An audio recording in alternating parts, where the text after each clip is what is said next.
আজ বিশ্ব পরিবেশ দিবস। দেশের নানা প্রান্তে চলছে চারা রোপণের আনুষ্ঠানিকতা। তৎপর প্রশাসন, স্কুল কলেজের শিক্ষার্থীর মুখে পরিবেশ রক্ষার বুলি। কিন্তু প্রশ্ন উঠেছে, এই প্রতীকী বৃক্ষরোপণ কি প্রকৃতির সংকটের মোকাবেলা যথেষ্ট? প্রতিদিন দেশের বনভূমি থেকে গাছ কেটে ফেলা হচ্ছে বেপরোয়া হারে। একদিকে গৃহ নির্মাণ, সড়ক সম্প্রসারণ, অন্যদিকে কাঠ ব্যবসায়ীদের অসাধু লালসা।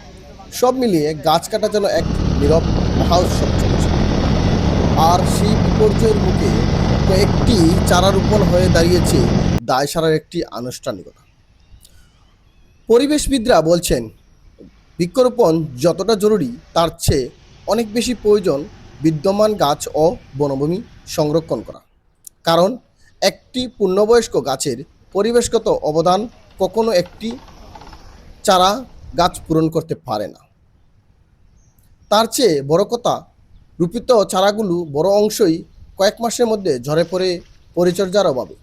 স্থানীয় এক সচেতন নাগরিক বলেন, বছরের একটি দিন গাছ লাগিয়ে ফটোসেশন করে আমরা ভাবি পরিবেশের রক্ষা হয়ে গেল, অথচ বছরের বাকি দিনগুলো নির্বিচারে গাছ কাটা চলে। পরিবেশ দিবসের মূল বার্তা হওয়া উচিত সংরক্ষণ আগে, রোপণ পরে।